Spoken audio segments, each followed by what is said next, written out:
Wala akong mic kasi nandun. Tinatamad akong kuhanin nandun sa kabilang kwarto. So, for today's video, aalis tayo. Pupunta tayo ngayon ng Clark.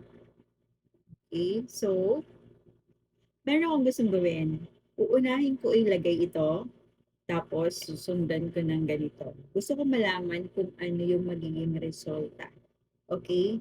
So, time for ya pareho yan. Okay? So, first, i-apply muna natin to. Ganito siya. There. Okay?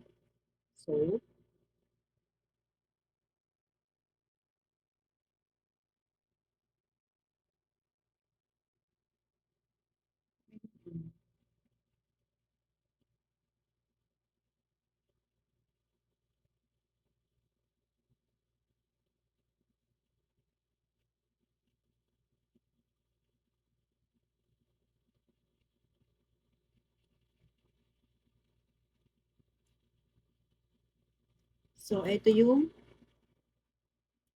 una. Gusto ko muna siyang patuyuin bago natin siya patungan. Okay? So, ayan. Okay. So, papatuyuin muna natin siya bago natin siya lagyan ng isa pa. In the meantime, okay, may gagawin muna tayo. Dahil hindi pa ako nakakapag-spray, mag-spray muna tayo na to.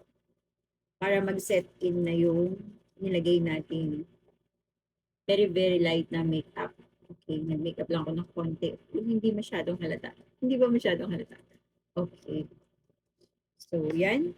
Okay, serum, mauubos na. Konti na lang.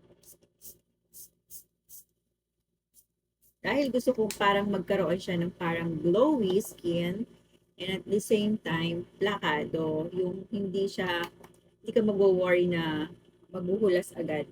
Ganun. Sobrang ganda na to guys. Ang ganda ng instant glass skin. At talagang i-stay talaga all day yung ilalagay yung makeup guys. Hindi ako nagbibiro. So, hindi ko siya ni-recommend pero I'll choose this. Pinili ko siya talaga over dun sa isa ko. So, kaya siya yung lagi kong ginagamit kasi perfect talaga siya na serum spray. Ayan. Nakikita nyo natutuyo-tuyo na siya. Mm. Diba? Instant, talaga siya yung parang nagga-glass skin. Ganon. Ganon yung itsura niya. Ganon yung atake niya. Okay? So, tuyo na ba? Medyo matagal-tagal matuyo yung natin sa may unang apply. Okay.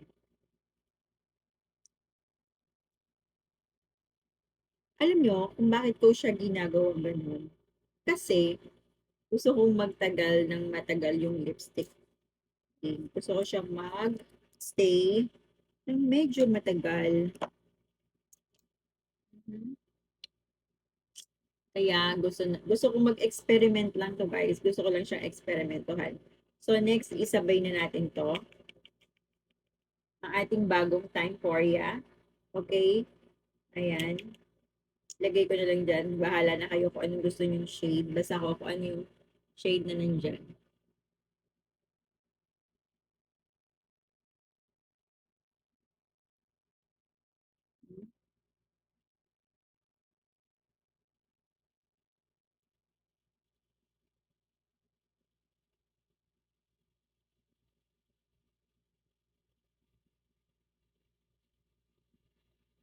Ayan.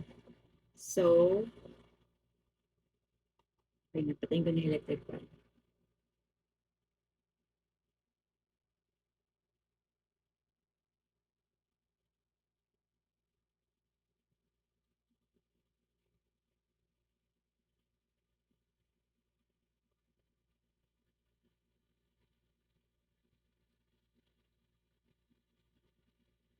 Ayan.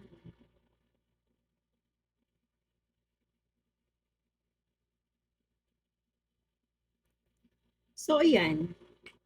Ano naging itsura ko? Alam niyo yung kulay niya, para siyang may pagka-purple. Ganun. Wait lang, na-over yata dun sa gilid.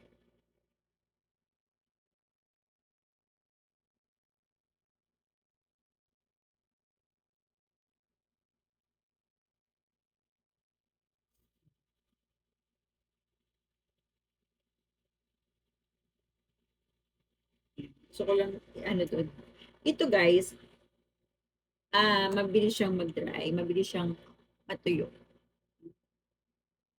Ang ganda na to. Gusto ko to. May pagka-purple yung kulay niya. Hindi ko lang alam kung bagay ba sa akin. Kayo na nga lang magsabi guys kung bagay ba sa akin yung ano niya, shade. Pero before that, gusto ko munang maglagay ng like mata. Okay, nalaglag yung lotion.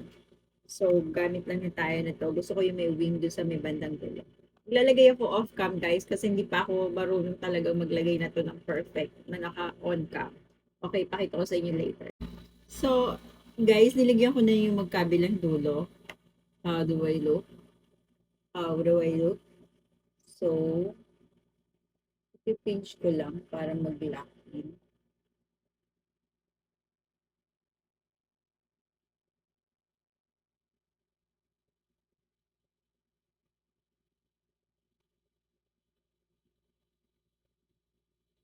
Okay.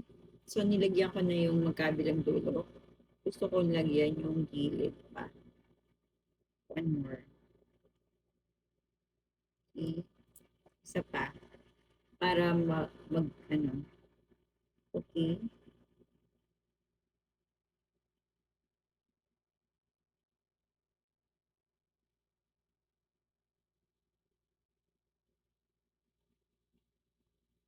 Okay ba? Hindi ba masyadong ano. Tapos punuin na natin. Pinuno na talaga yan. No? Pakita ko yung puno. Madali nang naman magtanggal.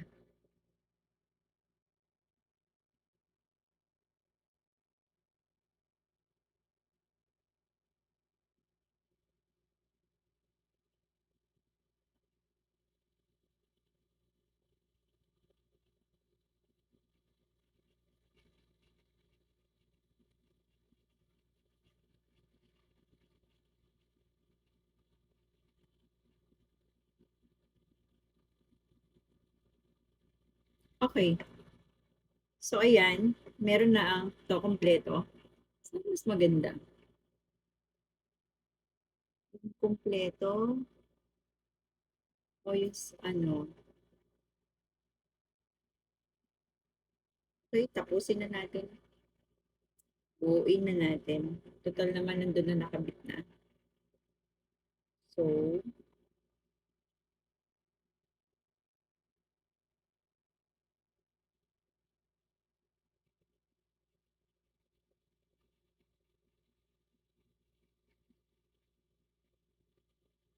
sana talaga maganda yung resulta. Kasi guys, nag-experiment ako. May ginagawa ako.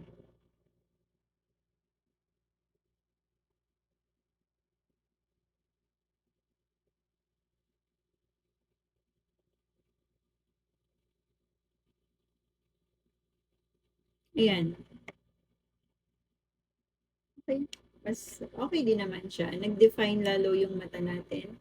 Kumbaga parang nabuhay. Medyo hindi lang siya pantay.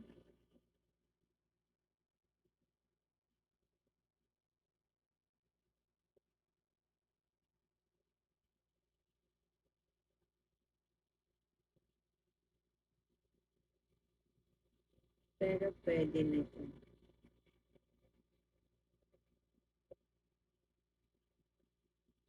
Kasi ayoko na magtanggal. Mahirap magtanggal. Matatanggal pati yung kasama yung pilikmata natin. Totoo.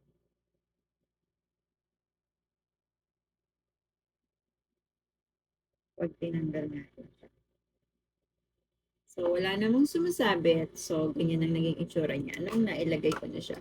So, ginamit ko dyan is ito. Yung may pawing sa may dulo. Ayan.